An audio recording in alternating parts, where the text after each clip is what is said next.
I finally returned home after 2 months overseas, only to find the locks had been changed. My heart sank as I stood in front of the door, staring at the brand new locks that now sealed me out of the place I once called home. My hands trembled as I reached into my pocket for my phone.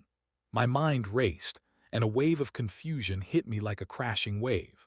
I had been abroad, working on a business deal that had taken much longer than expected, but I had never imagined that it would end like this. I sent a text to my wife, Sarah, as my pulse quickened. "Sarah, what's going on? Why are the locks changed?" I waited for what felt like hours before my phone buzzed with her reply. "The kids have their new father. Don't bother us." The words were like a slap in the face. My wife, the woman I had loved for over 10 years, was telling me that I no longer mattered. She had moved on while I had been away, and the man she had chosen to replace me was now living in our home with our children. My thoughts spun in circles, unable to process the full weight of her message.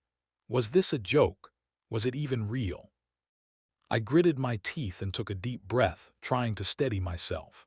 A mix of anger, confusion, and betrayal surged through me, but I knew I had to stay calm. It was time to fight back. No one was going to take my family from me, not without a fight. I typed my response, my fingers trembling slightly as I typed. "As you wish." I paused for a moment, my mind made up. One call to my lawyer. I hit send, and I felt an odd sense of power in those two words. I had a plan now. I was going to get my family back, and I would do whatever it took. The next morning, I woke up to the sound of my phone ringing nonstop. I had 24 missed calls, most of them from my lawyer, and the rest from Sarah's lawyer. My stomach dropped as I checked my phone. I knew this was only the beginning. I quickly dialed my lawyer, my hands shaking from the nerves. "What's going on? Why are they calling me?" I asked. His voice was strained when he answered. "We need to talk. Sarah's lawyer is threatening to take everything from you. It's getting ugly." I could feel the sweat forming on my forehead as the reality of the situation hit me. It wasn't just about the house anymore. This was about everything: my kids, my life, my future. Sarah had clearly made up her mind, but I wasn't ready to give up. As I hung up, I glanced out the window. It was a bright, sunny morning, but inside, my world felt like it was falling apart. But this wasn't the end. It was only the beginning of a long and painful battle, and I wasn't going down without a fight. I gathered my things quickly and walked out the door. I needed to take control of this situation before it spiraled any further. With one final glance at the house, I made my decision. I would not let Sarah take everything from me. But little did I know, things were about to get far worse before they got better. I spent the entire day at my lawyer's office, trying to sort through the mess that my life had become. It was surreal, everything was moving so quickly, and yet I felt like I was standing still. The morning had started with me staring at my phone, seeing the dozens of missed calls, trying to figure out what to do next.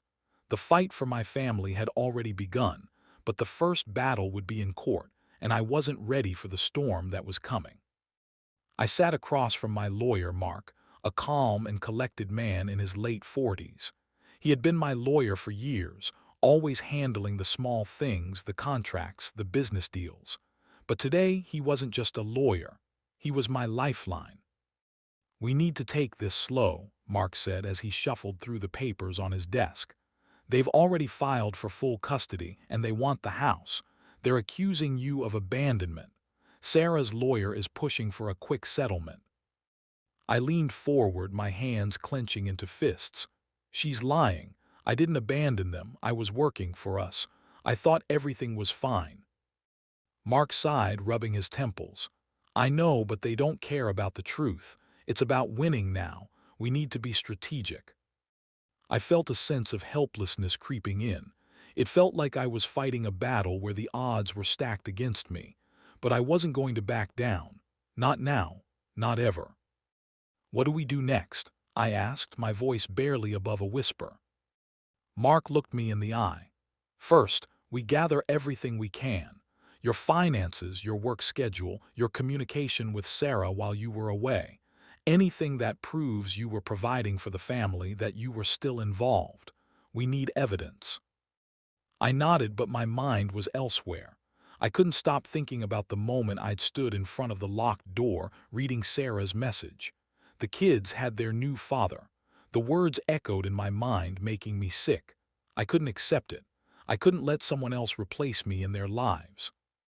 As the meeting ended, I walked out of Mark's office with a sense of dread hanging over me. The calm before the storm was over. I had no idea what Sarah had been telling our children or what she'd been planning with her new partner, but I knew one thing for sure. I wasn't going to let her tear our family apart without a fight. I returned home that night to an empty house. It was eerily quiet, and the silence weighed heavily on me. The house I had once shared with Sarah now felt foreign, as though it belonged to someone else.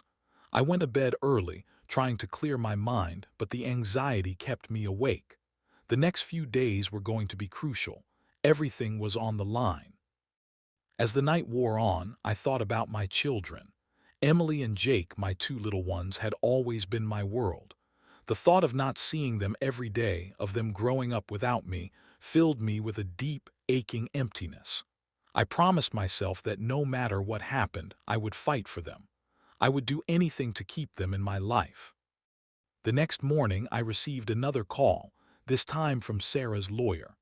My heart raced as I answered the phone, bracing myself for the worst. "Mr. Smith, we need to settle this. Sarah is requesting full custody, and she wants you to sign the divorce papers. She's offering a fair settlement, but if you don't agree, this will get messy." The words hung in the air, and for a moment I couldn't speak. A fair settlement. Was this how she thought it was all going to end? I had worked my whole life for my family, and now she was just going to take it all away. "I'm not signing anything," I finally said, my voice steady but firm. "I'm fighting for my kids, and I'm not backing down." I hung up without another word. My hands were shaking as I stared at the phone. This wasn't going to be easy. The war had only just begun, and I had no idea how far Sarah was willing to go to take everything from me. As the day wore on, I couldn't shake the feeling that something was off. I'd been fighting for so long, but I couldn't ignore the feeling that Sarah had something planned. Something I hadn't seen coming.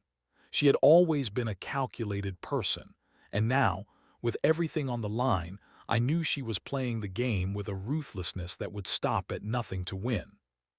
Later that afternoon, I received a text from an unknown number. I opened it, unsure of what to expect. The message was brief. "You won't win this. Sarah has already won. It's over." I stared at the screen, the words sinking in like a heavy weight. Who had sent this? Was it Sarah's lawyer? Was it someone else involved in the case? My mind spun with questions, but there was no answer. One thing was clear: I had to act fast. If Sarah was trying to break me, I couldn't let her. Not now. Not when everything I loved was on the line.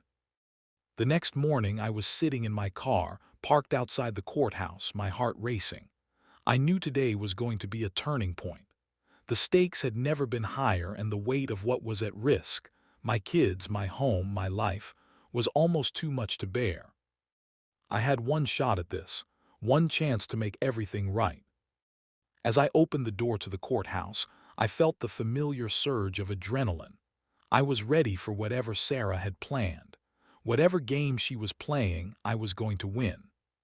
But what I didn't know was that the game was about to change. Something was about to happen that I never saw coming. Something that would change everything. The courthouse loomed ahead, its cold stone walls reflecting the tense air surrounding me. I was about to step into the fight of my life, and nothing could have prepared me for what was waiting on the other side of that door. My lawyer, Mark, had briefed me thoroughly. The evidence we had gathered, texts, emails, financial records, was solid. Sarah's lawyer had no case. At least, that's what I had believed. The court was crowded, with people murmuring in low voices as they filed in. The tension in the room was palpable, and I could feel my heart pounding in my chest. Today was supposed to be about the truth, about securing my children's future. But as I looked around the room, I couldn't shake the feeling that something wasn't right. Mark was by my side, his face grim. "You're doing great. Stay calm," he said quietly, giving me a reassuring nod. I nodded back, trying to push the anxiety away. The moment we entered the courtroom, I saw Sarah sitting on the other side. Her eyes met mine briefly, and she quickly turned away, focusing on her lawyer. I could see that she was nervous, too, despite her calm exterior. Her lawyer, a tall, sharp-dressed man named Mr. Thompson, was already going over the papers on the table. He looked up and gave me a smirk, but I wasn't in the mood for games. Not today. The judge walked in and everyone stood. He motioned for us to sit. The trial began. The first few hours went smoothly for me. Mark presented our case, evidence of my commitment to the family, my consistent involvement with the kids, and the fact that I had been abroad only because of work. I had never abandoned them, never meant to cause any harm. It was clear to me that the court would see this. Then it was Sarah's turn. She stood up, her voice steady as she took the stand. "My husband left us for 2 months," she said, her eyes brimming with fake emotion. "During that time, I had to care for our children alone. I met someone who has been there for us, for the kids. He's been a better father than my husband could ever be. I don't think it's fair to uproot our children's lives for the sake of a man who clearly doesn't care about them." I felt my blood boil. Her words, her accusations, they cut deeper than I wanted to admit. I knew she was playing the victim, trying to paint me as the villain in this story. But I wasn't going to let her get away with it. I stood up and addressed the judge. "Your Honor, I never abandoned my family. I was doing everything I could to provide for them. Yes, I was away for work, but I've been a part of my children's lives since the day they were born. I refuse to let someone else take my place." The judge looked at me, his face unreadable. "Thank you, Mr. Smith," he said. "We will reconvene tomorrow morning. I expect both parties to submit their final arguments by the end of the day." I left the courtroom feeling both relieved and uneasy. We had presented a strong case, but there was something lingering in the air. Something I couldn't quite put my finger on. I knew Sarah wasn't done fighting yet. That night I couldn't sleep. I kept replaying the trial in my head, analyzing every word Sarah had said. The more I thought about it, the more I realized that there was something off. Something about the way she spoke, the way she acted. It wasn't right. Then, just as I was about to fall asleep, my phone buzzed. It was a message from an unknown number. "You should know the truth. Sarah is planning to use your weakness against you. She's not the woman you think she is. Watch your back." My heart raced as I read the message. Who had sent this? Was it a threat? A warning? I tried to shake it off, but the words echoed in my mind. Sarah had always been calculating, but this felt different. It was like she had something up her sleeve, something that could turn the case in her favor. I couldn't afford to let my guard down. Not now, not when everything was on the line. The next day, I arrived at the courthouse early. I was determined to find out what Sarah was really planning. But as soon as I walked through the doors, I saw something that made my stomach drop. There in the hallway, standing with Sarah's lawyer, was my own sister, Claire. I froze. What was Claire doing here? She had always been close to Sarah, but this was different. She was supposed to be on my side, my family. But there she was, whispering something to Mr. Thompson. As soon as they noticed me, Claire quickly turned away, her face flushed. I approached her, my voice low but firm. "What are you doing here, Claire?" She hesitated, her eyes darting nervously. I'm just here to support Sarah." I couldn't believe what I was hearing. My own sister supporting Sarah. I had trusted her, had always seen her as an ally. But now it seemed like she was part of Sarah's plan. "You're helping her?" I asked, the betrayal sinking in deeper than I ever imagined. Claire looked guilty, her voice barely above a whisper. "I didn't want to, but Sarah, she has leverage over me. I'm sorry, I really am." I felt the weight of her words hit me like a punch to the gut. Leverage. What kind of leverage could Sarah possibly have over Claire? The questions raced through my mind, but I knew one thing for sure. I couldn't trust anyone anymore, not even my own family.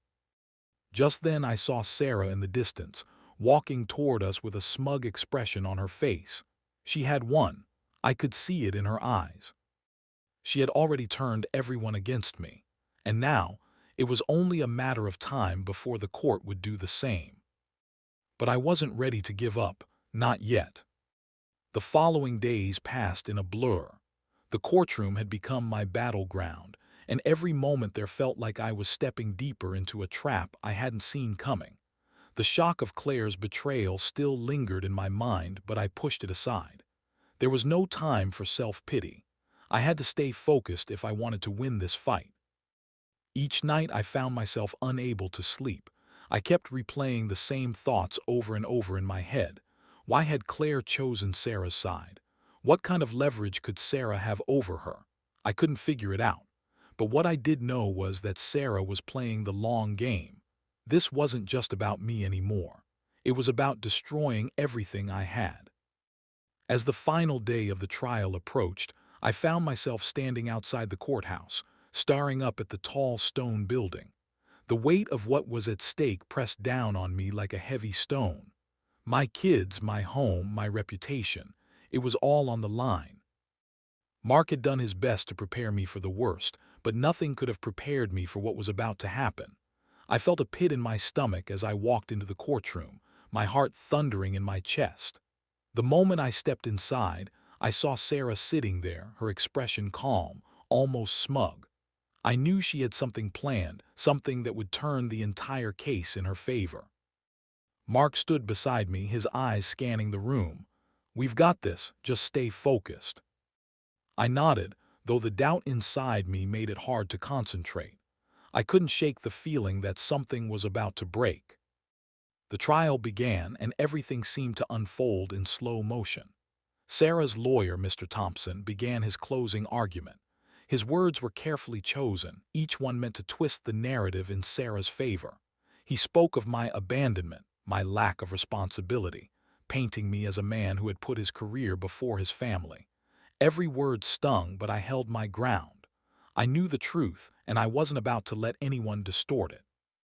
Then Sarah took the stand for the final time. This time her demeanor was different. She was calm, collected, and her eyes seemed to gleam with a quiet confidence. She spoke about her new life, about how she had moved on, how she had found someone who could be the father the kids needed. She painted herself as the victim, the one who had been forced to make difficult decisions in my absence. But it wasn't the words that shocked me. It was what happened next. As Sarah continued her testimony, the door to the courtroom opened suddenly, and a man I didn't recognize stepped inside. He was tall, dressed in a dark suit, and his face was cold and emotionless.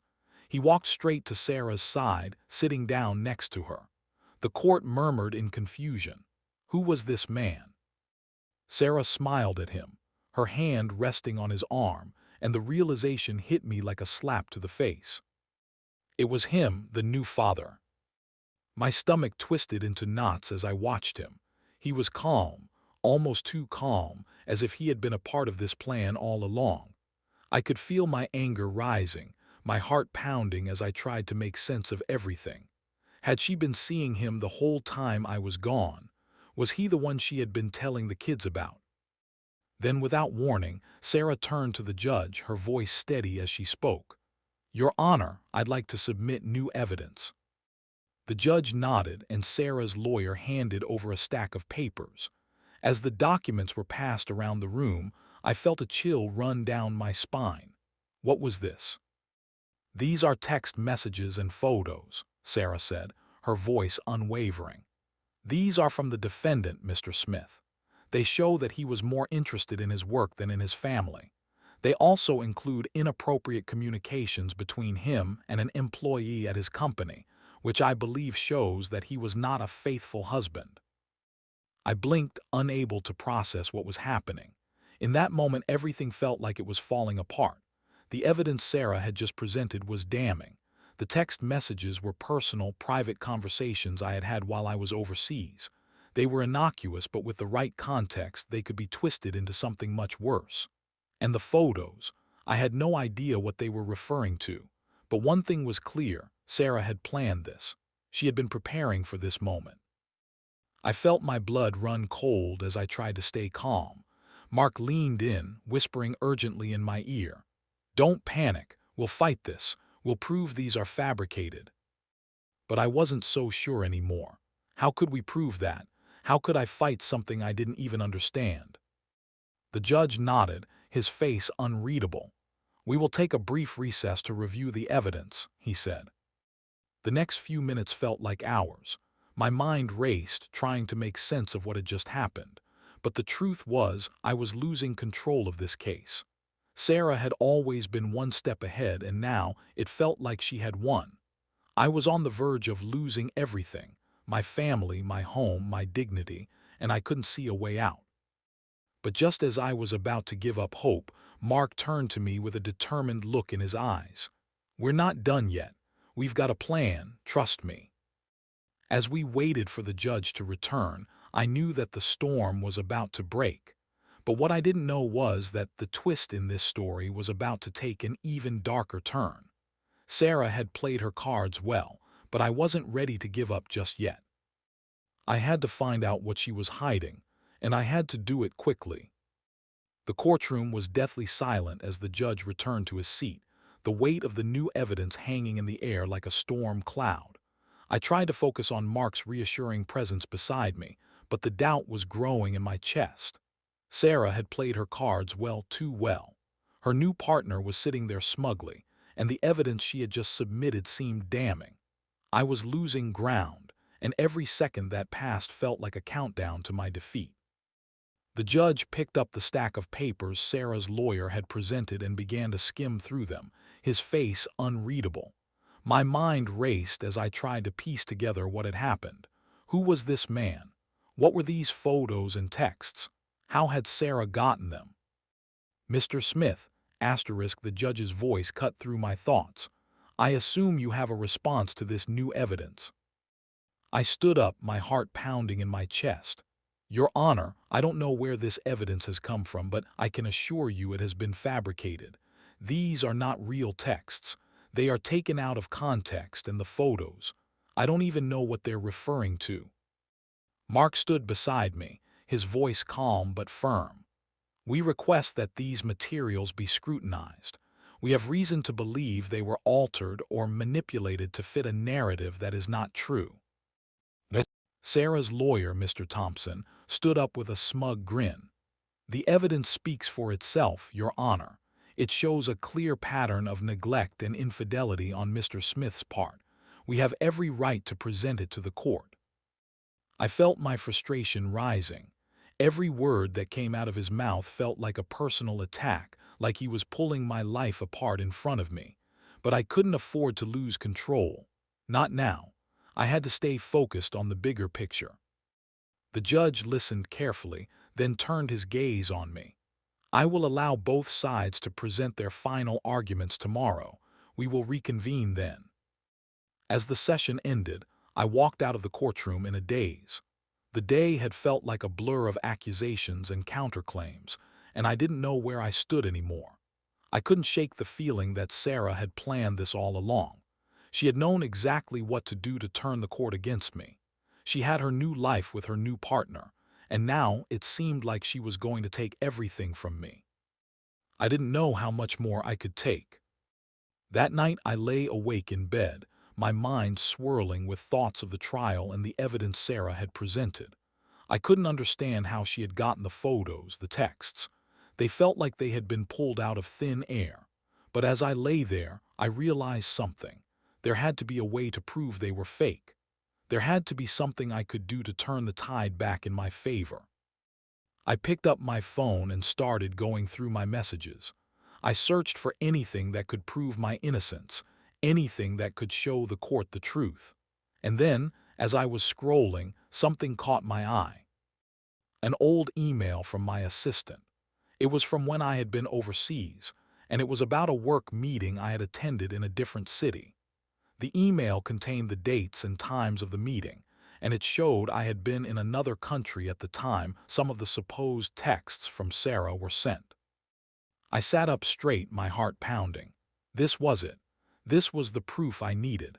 I quickly forwarded the email to Mark, telling him to look into it. If Sarah's evidence had been falsified, this could be the smoking gun that would blow her case wide open. I didn't sleep much that night, but by morning I felt like I had a renewed sense of hope. I wasn't done yet. I was going to fight for my family, no matter what it took. The courtroom was packed the next morning. Sarah was sitting there, her expression still calm, but I could see the flicker of worry in her eyes. She knew I had something, but she didn't know what it was, and I was going to make sure she didn't find out until the last possible moment. Mark and I walked into the courtroom together, and I could feel the eyes of everyone in the room on us. This was it, the final showdown. Everything I had worked for, everything I had sacrificed, was riding on this moment. The judge took his seat and the session began. Sarah's lawyer stood up first, presenting his closing arguments. He spoke with authority, his voice smooth and convincing, painting Sarah as the victim of a man who had neglected his family. He made it sound so believable, so real that I almost started to doubt myself. But then it was my turn. I stood up, my heart pounding but my voice steady. Your Honor, I am not the man Sarah is making me out to be. Yes, I was away, but I never abandoned my family. I loved them and I still do. But the evidence Sarah presented is not the truth. It has been altered, manipulated, and twisted to make me look guilty. I took a deep breath and pulled up the email from my assistant on my phone. I walked over to the judge's bench, showing him the email. This email shows I was overseas during the time Sarah claims I was communicating with someone else. This proves that the texts and photos she submitted are false. There was a moment of stunned silence in the courtroom. Sarah's face drained of color as she looked at the email, and I could see the realization dawn on her that her plan was falling apart. Her lawyer's jaw tightened, but he didn't say anything. I turned to the judge. Your Honor, I ask you to look at the facts. I have always been involved in my children's lives. I was simply doing my job to provide for them. I know Sarah is angry, but this isn't about revenge. This is about what's best for the children. The judge looked at the email for a moment, then at Sarah. It seems there is much more to this case than I originally thought. I will need time to review all the evidence, but I am leaning toward a decision in favor of Mr. Smith. This trial is now adjourned. As I walked out of the courtroom, I could hear Sarah's lawyer muttering under his breath, clearly frustrated. I had won. It wasn't over yet, but the victory was mine. I could feel the weight lifting off my shoulders as I walked out of that room. A few weeks later, the judge issued his final ruling. I had won full custody of my children. Sarah was given supervised visitation, and the house was ordered to be sold. I had fought for what was right, and I had come out on top. As I sat down with my kids that night, I realized that this battle had taught me more than I could have ever imagined. It wasn't just about winning. It was about standing up for what mattered, for the people who mattered most in my life. And as I looked at my children, I knew that this was just the beginning of a new chapter for us. The past was behind me, and the future was looking brighter than ever.